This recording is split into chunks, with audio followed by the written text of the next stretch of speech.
ഓർമ്മചിത്രം എന്ന സിനിമ കണ്ടിറങ്ങിയിരിക്കുകയാണ്.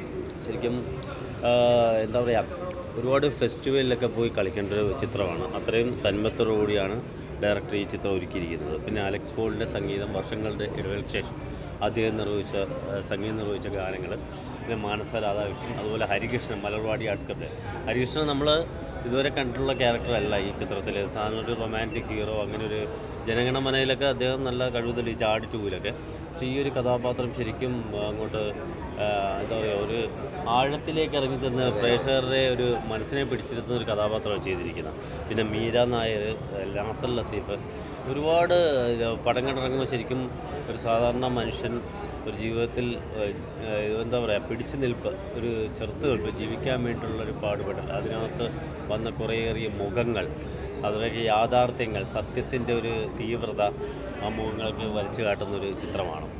ഒരുപാട് ഒരു ഡെഫിനിഷൻ കൊടുക്കാൻ പറ്റിയ ഒരു മൂവിയാണ്. ശരിക്കും അതൊരു സാധാരണ ഒരു സില്ലി ചിത്രം കാണുന്ന ലാഘവത്തോടെ ഇത് കണ്ടിറങ്ങാൻ പറ്റുന്നില്ല. അത്രയും വിങ്ങലാണ് ഈ ചിത്രം കണ്ടപ്പോൾ തോന്നിയത്. പിന്നെ സംവിധായകൻ എന്തുകൊണ്ടാണ് പേര് വെളിപ്പെടുത്താത്തതെന്ന് ചിത്രം കണ്ടിറങ്ങിയപ്പോഴാണ് എനിക്ക് തോന്നിയത്. ഏതായാലും ഓർമ്മചിത്രം എല്ലാവരുടെയും മനസ്സിൽ ഇത്തരം ചിത്രങ്ങൾ ഇറങ്ങേണ്ടതുണ്ട് ഇന്നത്തെ കാലയളവിൽ. ഒരുപാട് ഘടകങ്ങളൊരു നല്ല ചിത്രമാണ്. ശിവജി ഗുരുവായൂർ, അങ്ങനെ കുറേയധികം ആർട്ടിസ്റ്റുകളുണ്ട്. താരബാഹുല്യമുള്ള ചിത്രമല്ലെങ്കിൽ പോലും കഥാതന്തുവിൽ മുന്നിട്ട് നിൽക്കുകയാണ്. ഒരുപാട് ഫെസ്റ്റിവലിൽ പോയി ചർച്ച ചെയ്യേണ്ട ഒരു ചിത്രമാണ് ഓർമ്മചിത്രം. എല്ലാവിധ ഭാവങ്ങളും നേരുന്നു. എനിക്ക് ഒരുപാട് നാളുകൾക്ക് ശേഷമാണ് ഇങ്ങനൊരു ചിത്രം. കാരണം നമ്മൾ സാധാരണ മലയാള സിനിമയിൽ കണ്ടിട്ടിരിക്കുന്ന ചിത്രങ്ങളിൽ നിന്ന് വളരെ വ്യത്യസ്തമായിട്ട് ഒരു പഴയ കാലഘട്ടമാണ് പറയുന്നത്. മൊബൈലൊന്നും ഇല്ലാത്തൊരു കാലഘട്ടമാണ്. വളരെ പച്ചയായിട്ട് എനിക്ക് തോന്നുന്നു കഥ പറഞ്ഞു പോകുന്ന ഒരു സിനിമയാണ്.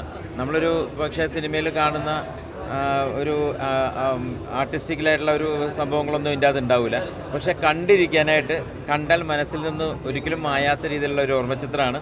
ഒരുപക്ഷെ എനിക്ക് തോന്നുന്നു എല്ലാവരും ഒന്ന് കണ്ടിരിക്കേണ്ട ഒരു സിനിമയാണ്. പ്രത്യേകിച്ച് സിനിമ ഇഷ്ടപ്പെടുന്നവർ കണ്ടു കഴിഞ്ഞാൽ വളരെ ഇഷ്ടപ്പെടാനുള്ളൊരു സിനിമയാണ്. അതുപോലെ എല്ലാവരും നന്നായിട്ട് ചെയ്തിട്ടുണ്ട്. മാനസ, ഹരി, പിന്നെ അതുപോലെ നാസറക്കയൊക്കെ നന്നായിട്ട് ചെയ്തിട്ടുണ്ട്. പിന്നെ അതിൻ്റെ അകത്ത് ശരിക്കും പറയണമെങ്കിൽ ഒരു ആർട്ടിസ്റ്റ്, ഒരു മീൻസ് താരമൂല്യത്തെക്കാളും ചെയ്തിരിക്കുന്ന ക്യാരക്ടറുകൾ, പ്രത്യേകിച്ച് ഹരി ഒക്കെ നന്നായിട്ട് ചെയ്തിട്ടുണ്ട്. കാരണം നമ്മളൊരിക്കലും പ്രതീക്ഷിക്കാത്ത അത്രയും ഈ സിനിമ ജനങ്ങളിലേക്ക് ഇറങ്ങും എന്നാണ് പ്രതീക്ഷിക്കുന്നത്. Thank you. ഓ, എല്ലാ പടം നല്ലൊരു പടം, നല്ലൊരു ഫാമിലി ചിത്രം, നല്ല ഗാനങ്ങളുണ്ട്. എല്ലാം കൊണ്ടും പ്രേക്ഷകർക്ക് ഇഷ്ടമാവും എന്നുള്ള ഒരു പ്രതീക്ഷയുണ്ട്. ഇനി അങ്ങോട്ടേക്ക് പ്രേക്ഷകർ തീരുമാനിക്കട്ടെ, അതല്ലേ പറയാൻ പറ്റുള്ളൂ. ഓ, ഇപ്പം കണ്ടവരെല്ലാം നല്ല അഭിപ്രായം പറഞ്ഞത്.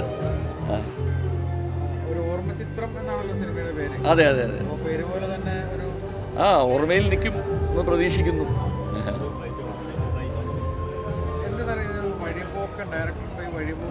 അത് എനിക്ക് അതിനെക്കുറിച്ച് അറിയത്തില്ല. ഞാൻ ഇതിനകത്തൊരു ആർട്ടിസ്റ്റാണ്, കഥാപാത്രം ചെയ്ത ആളാണ്.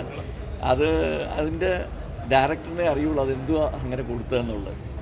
അദ്ദേഹം ഇവിടെ ഇനിയിപ്പം വെളിപ്പെടുത്തും അദ്ദേഹത്തിൻ്റെ പേരെന്ന് എനിക്ക് തോന്നുന്നു. Anyway, okay, thank you so much. ചോദിച്ചോ, പറഞ്ഞോ. കണ്ടോ, പടം കണ്ടായിരുന്നല്ലോ. ഹൃദയം കൊണ്ടെടുത്ത ഒരു പട കണ്ടിട്ട് ഒറിജിനൽ അഭിപ്രായം പറഞ്ഞു. എന്തായാലും എന്നുവെച്ചാൽ മലയാളി ചേർത്ത് പിടിക്കും ഈ പടം. ഓക്കെ.